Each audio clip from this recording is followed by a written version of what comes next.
Well, I don't know what happened to my timer. I couldn't find it. And anyway, I thought to include another part to this.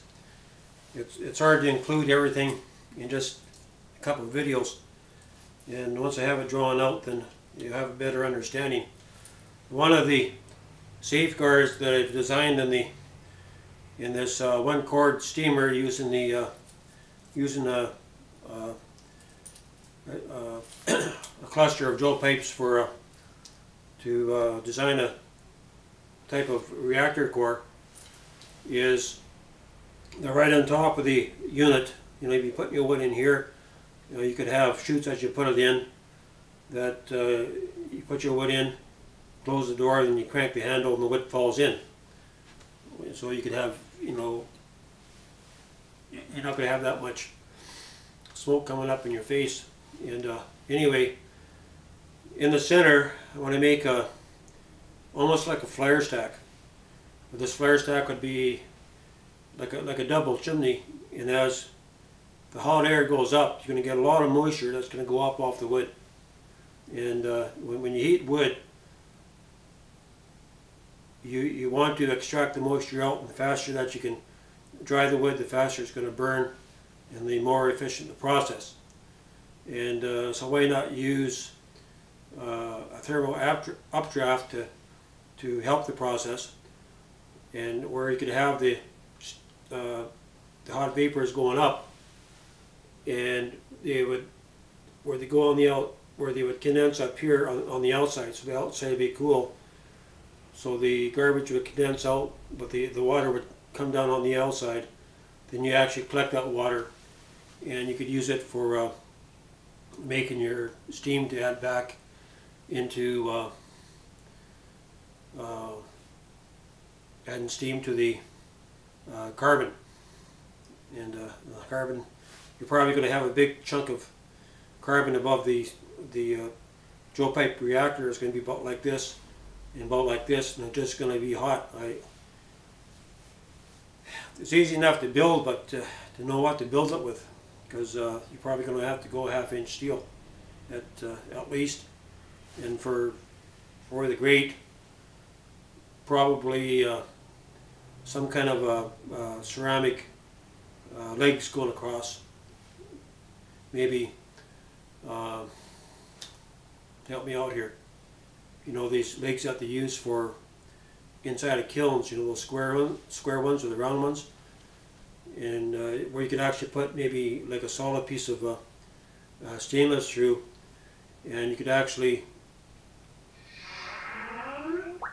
okay, you know, put your ceramic rods on, then just lay them in their space, and just snap them down so they're not going to move on you.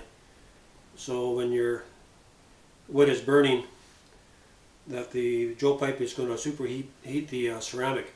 And that's the only thing that I know is going to be able to withstand these kinds of temperatures. And you're probably going to have to line the reactor with brick, so that means going to a hexagonal instead of a round. You know, if you got a 6-sided bin, it's a lot easier to you know, take fire brick that they use for kilns and line it. And because you're talking some pretty powerful heats here, and even with steam, it's going to be hard to keep it down below a couple thousand degrees. And just by raising it up a little bit, like you know, you could probably use the top portion where your wood gas is coming up, and maybe port it maybe through some pipes going into the center.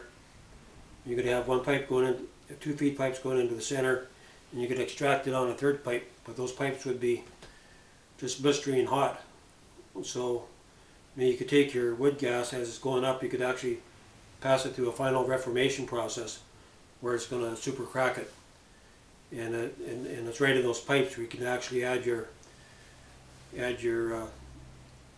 another stage of steam, where your steam would make a wood gas having high produce your gas properties.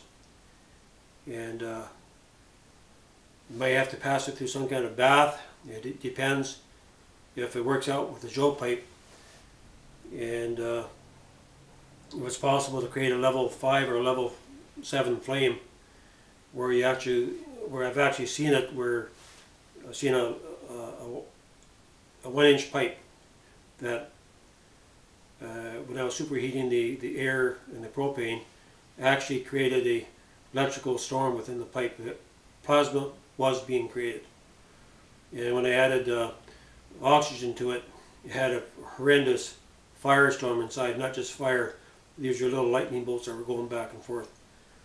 So something like that could be used for the final stage, where you take your wood gas and you put it through your I don't know what you call it, plasma fuel or whatever, and anything that's in there is going to be gone.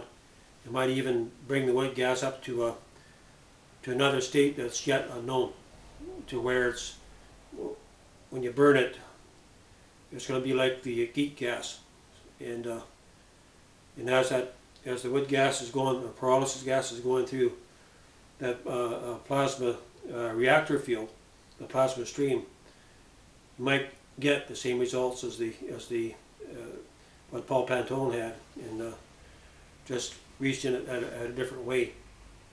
Well, this would revolutionize gasifiers throughout the world. It would change things very, very fast, and that's what I'm hoping for. So the Joe pipe has, I'm beginning to see that it has many, many, many applications, especially in the area of gasification, pyrolysis, making wood char, and if you can create a device that that runs on water, you can do anything you want. There's no end to what you can do. And you could take all your septic waste, even in this 1-quart gasifier, using the Joe pipe reactor system, thermal reactor system. You could have your waste coming in, maybe reduced down to a sludge going in, and it would be gone. It just no questions asked. Everything would be super dry, very quick, and converted into biogas or whatever, or syngas. And but this chimney going up, I believe that's really important in case you do have a problem. You could have you could open up the top to where it now becomes a flare stack. If you had to shut off the reactor, you have to be able to bleed it out. So that's something I just thought of as I was walking from Starbucks back to the house. Any of you in the field of gasification and pyrolysis, plasma reformation, gasification, I sure need to hear back from you. And as we free share back and forth, things can be done in a hurry, because the way the economy is, we have maybe a year before the economy in America takes a major dive toward rock bottom there. So I can see by spring that there's going to be a mass exodus out of the city. Those who have any foresight, they're going to get out of the city and get secured in the country. So that's where I'm basically coming from. Alright, this wraps up this series. Hey, good, I'm doing good. 9 minutes.